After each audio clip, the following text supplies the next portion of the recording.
Hello friends, welcome to our channel. So இன்றைக்கி நம்ம என்ன பார்க்க போகிறோம்னா vlog நம்பர் 2. இன்றைக்கி நம்ம வீட்டில் என்ன சமையல் அப்படின்னு பார்த்தீங்கன்னா சாம்பார் வைக்கலாம் அப்படின்னு பிளானு. ஸோ அதுக்கு என்னென்ன வெஜிடபிள்ஸ் எடுத்திருக்கோம் அப்படின்னா முருங்கைக்காய் எடுத்திருக்கோம், கேரட்டு, கத்திரிக்காய், சௌசௌ அண்டு தக்காளி, க்ரீன் சில்லி, ஆனியன், கார்லிக் எல்லாமே நம்ம ரெடியாக எடுத்து வச்சிட்டோம். ஸோ சாம்பாருக்கு சைட் டிஷ் என்ன பிளான் பண்ணியிருக்கோம் அப்படின்னா கீரை பொரியல் தான். இந்த வெயில் டைமில் எல்லாருமே நிறைய கீரை சாப்பிடுங்க, அதுதான் உடம்புக்கு நல்லது. மெயினாக குழந்தைங்களுக்கு கொடுக்குறதுக்கு எல்லாமே கீரை வந்துட்டு நிறைய யூஸ் பண்ணுங்கள். அது வந்துட்டு உடம்புல நார்ச்சத்து கொடுக்கும், ப்ளஸ் ஒரு கூலிங் ஏஜெண்ட்டாகவும் ஒர்க் ஆகும். ஸோ நம்ம இன்றைக்கி 2 கீரை எடுத்திருக்கோம். ஒன்று பார்த்திங்க அப்படின்னா வெந்தயக்கீரை எல்லாமே நம்ம ஒவ்வொன்றா எடுத்து எல்லாம் நீட்டாக க்ளீன் பண்ணியாச்சு. இது ஆக்சுவலாக உழவர் சந்தையிலேருந்து வாங்கிட்டு வந்துருந்தோம். ஒரு கட்டு பார்த்திங்கன்னா 20 ருபீஸ் அந்த மாதிரி வரும். ஸோ இப்போ அதெல்லாம் க்ளீன் பண்ணிவிட்டு நம்ம எல்லாமே வாஷ் பண்ணி வச்சுக்கலாம். ஸோ நல்லா வாஷ் பண்ணிடுங்க, ஏன்னா கீரையில் நிறையா மண் அழுக்கெல்லாம் இருக்கும். ஸோ அந்த வாஷ் பண்ணின வாட்டரை வந்துட்டு எப்பயுமே வேஸ்ட் பண்ணாதீங்க. ஸோ இப்போது அந்த வாட்டரை எடுத்து வச்சுட்டு இப்போ நம்ம கீரையை க்ளீன் பண்ணி வச்சுருந்ததை வந்துட்டு கொஞ்சம் பெருசாக இருக்கிறதுனால கட் பண்ணிக்கலாம். மீன்வெயில் நம்ம பார்த்திங்கன்னா பருப்பு வந்துட்டு வேக வச்சிட்டோம். பருப்பில் என்னென்ன போட்டிருக்கோம் அப்படின்னா tomato, onion, garlic and green chillies, ஜீரகம், அப்புறம் பெருங்காய பவுடர் எல்லாமே போட்டு நம்ம ஒரு 3 விசிலுக்கு ப்ரெஷர் குக் பண்ணி எடுத்து வச்சுருக்கோம். நெக்ஸ்ட்டு நம்ம வெஜிடபிள்ஸ் எல்லாமே சாப் பண்ணி வச்சுருக்கோம். ஸோ இப்போ சௌசௌவு, ஒரு கத்திரிக்காய், முருங்கைக்காய் எல்லாமே சாப் பண்ணி வச்சுருக்கோம். இப்போ நம்ம ஸ்டவ் ஆன் பண்ணிக்கலாம். இப்போ நம்ம மீன்வெயில் ரெண்டையுமே சேர்த்து குக் பண்ண போகிறோம். ஒரு ஸ்டவ்வில் பார்த்திங்கன்னா சாம்பார் செய்ய போகிறோம், இன்னொரு ஸ்டவ்வில் பார்த்திங்கன்னா நம்ம கீரை பொரியல் செய்ய போகிறோம். ஸோ இப்போ சாம்பார் செய்கிறதுக்கு நம்ம மண் பாத்திரம் யூஸ் பண்ணியிருக்கோம். ஸோ இப்போ அதில் ஆயில் ஊற்றிட்டு நம்ம அதில் பார்த்திங்கன்னா தாளிப்பு வடகம். ஸோ அது நம்ம வீட்டில் செஞ்சது, கடையிலையும் அவைலபிள் இருக்குது. ஸோ அந்த மாதிரி யாருக்காவது வேணும்னா கூட என்கிட்ட சொல்லுங்கள், நான் உங்களுக்கு வாங்கி கூட நான் கொரியர் அனுப்புகிறேன். ஸோ அப்படி யாருக்காவது தேவை இருந்துச்சு தாளிப்பு வடகம்னா எனக்கு வாட்ஸ்அப் நம்பர் நான் ஷேர் பண்ணுறேன் டிஸ்கிரிப்ஷனில், அதில் எனக்கு காண்டாக்ட் பண்ணுங்கள். இப்போது அதில் வந்துட்டு நம்ம அதில் சாம்பாருக்கு தாளிப்பு வடகம் போட்டிருக்கோம், கடுகு போட்டிருக்கோம். இப்போது நம்ம கீரை சமைக்கிறதுக்கு ஆயில் போட்டுட்டு அதில் கடுகு, வெங்காயம் அண்ட் வரமிளகா, காஞ்ச மிளகான்னு சொல்லுவாங்க இல்லையா, அது ஒரு 3 இது போட்டிருக்கோம். ஸோ அதை போட்டுட்டு நல்லா அதை ஃப்ரை பண்ணிக்கோங்க. அது லைட்டாக வதங்குற வரைக்கும் டைம் கொடுங்க, அது கொஞ்சம் ஃப்ரை ஆகட்டும். நெக்ஸ்ட்டு இந்த பக்கம் பார்த்திங்கன்னா நம்ம மண் அடுப்பில் பார்த்திங்கன்னா மண் பாத்திரத்தில் சாம்பாருக்காக ரெடி பண்ணியிருக்கோம். அதில் ஆயில் கொதிச்சிட்டு இருக்குது. மண் பாத்திரம் எப்பயுமே கொதிக்கிறது கொஞ்சம் லேட் ஆகும். அது கொஞ்சம் கொதி வந்ததுக்கப்புறமா அதில் கடுகு அண்டு வெங்காயம் ஆட் பண்ணியிருக்கோம், கருவேப்பிலை ஆட் பண்ணியிருக்கோம். ஸோ அதை நல்லா வதக்கிடுறோம். ஒரே ஒரு வரமிளகா மட்டும் போட்டிருக்கோம் சாம்பார் தாளிக்கிறதுக்காக, ஜஸ்ட் ஒரு ஃப்ளேவர் கொடுக்கும். ஸோ அதுக்காக நம்ம அதில் வரமிளகா ஆட் பண்ணியிருக்கோம். அந்த பக்கம் நம்ம அதிலே கீரையை மிக்ஸ் பண்ணி நம்ம வதக்கிட்டு இருக்கோம். அந்த பக்கம் அது கீரை வதங்கிட்டு இருக்கு. இந்த பக்கம் அப்படியே நம்ம தக்காளி ஆட் பண்ணிக்கலாம். சாம்பாருக்கு தக்காளி ஆட் பண்ணி அதை நல்லா வதக்கி கொடுங்க. கீரை ஆக்சுவலாக சீக்கிரமாக குக் ஆகிடும். ஸோ மீன்வெயில் இங்கே சாம்பாருக்கு உப்பு எவ்வளோ தேவைப்படுமோ அதை ஆட் பண்ணிக்கோங்க.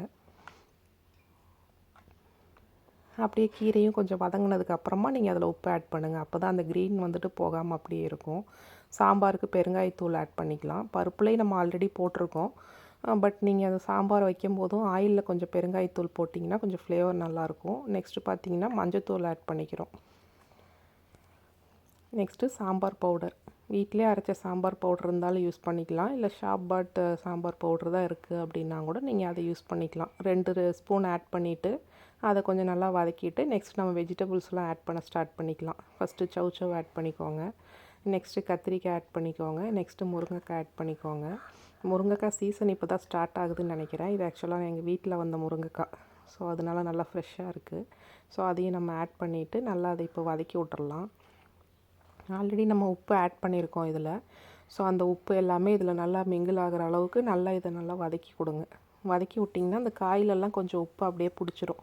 ஸோ ஒரு 2-3 மினிட்ஸ் நீங்கள் அப்படியே இருக்கட்டும். அது இருக்கிறதுக்குள்ளே அதில் உப்பு மற்ற நம்ம தக்காளி வெங்காயம்லாம் போட்டோம் இல்லையா, அந்த ஃப்ளேவர் எல்லாமே கொஞ்சம் அப்சர்வ் ஆகட்டும். இல்லாட்டி அது ராவாக இருக்கும் அப்படியே வெஜிடபிள்ஸ் எல்லாமே பாயில் ஆனதுக்கப்புறம் கூட.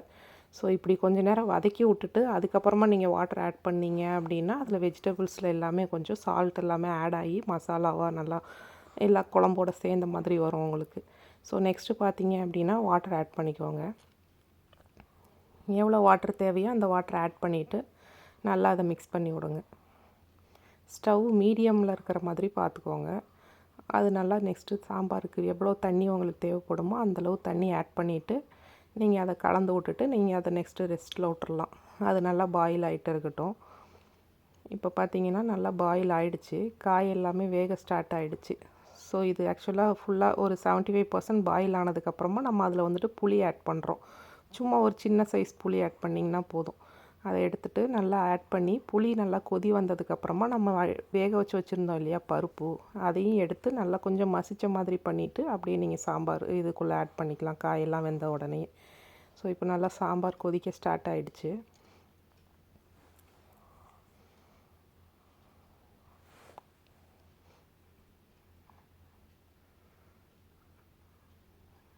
அது நல்லா கொதிச்சுட்டு இருக்கட்டும். இப்போ அந்த பருப்பு நம்ம ஆட் பண்ணுறோம். இப்போ பாயில் பண்ணி வச்சுருந்த பருப்பையும் ஆட் பண்ணிவிட்டு நல்லா அது கொதி வந்ததுக்கப்புறமா பார்த்தீங்க அப்படின்னா நம்ம மல்லி இலை நல்லா ஃப்ரெஷ்ஷாக எடுத்திருந்த மல்லி இலையை கொஞ்சம் சின்ன சின்னதாக கட் பண்ணிவிட்டு ஆட் பண்ணியிருக்கோம். சாம்பார் எப்பயுமே ரொம்ப கெட்டியாகவும் இருக்கக்கூடாது, ரொம்ப தண்ணியாகவும் இருக்கக்கூடாது, மீடியமாக இருக்கிற மாதிரி பார்த்துக்கோங்க. மீன்வைல் நம்ம ரைஸும் பாயில் பண்ணிட்டோம்.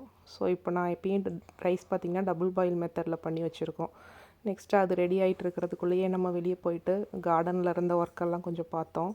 ஸோ அதுக்குள்ளே பார்த்திங்கன்னா அந்த செடியில் இருந்த களையெல்லாம் க்ளீன் பண்ணிவிட்டு அப்படியே வெளியே இருந்த கார் பார்க்கிங் எல்லாமே நம்ம அப்படியே கூட்டி விட்டுட்டு வந்தாச்சு. இது ஆக்சுவலாக புதினா. ஸோ இது போட்டிருக்கோம். இப்போ நம்ம கீரை கழுவி வச்சுருந்த தண்ணி எடுத்து வைக்க சொன்னேன் இல்லையா, அது எதுக்காக அப்படின்னா நீங்கள் இப்போ மாதிரி கிச்சன் வராண்டாவில் இருக்கிற இன்டோர் பிளான்ட்ஸ் எல்லாத்துக்குமே நீங்கள் அதை வந்துட்டு யூஸ் பண்ணிக்கலாம். ஸோ அதை யூஸ் பண்ணிங்க அப்படின்னா செடி எல்லாமே கொஞ்சம் நல்லா வளரும். அதுக்காக தான் அந்த கீரை வாஷ் பண்ண தண்ணியை வேஸ்ட் பண்ணாமல் நீங்கள் இந்த மாதிரி செடிங்களுக்கு ஊற்றுறதுக்கு யூஸ் பண்ணிக்கோங்க. அப்படியே நம்ம வெளியே இருக்கிற கார் பார்க்கிங் எல்லாமே நம்ம க்ளீன் பண்ணியாச்சு. அப்படியே வீடு எல்லாம் கூட்டி விட்டுறலாம். வீடு எல்லாமே க்ளீன் பண்ணிக்கலாம். பாப்பா பார்த்திங்கன்னா யூடியூப்பில் பார்த்துட்டு இருந்தாங்க டோரா புஜ்ஜி. ஸோ அந்த கேப்பில் நம்ம எல்லாமே க்ளீன் பண்ணிவிட்டு அப்படியே சிங்கில் இருந்த பாத்திரமும் எல்லாமே விளக்கி வச்சாச்சு. நெக்ஸ்ட்டு நம்ம சாப்பிட்றதுக்கு எல்லாம் பிளேட்லேயும் போட்டாச்சு. அழகான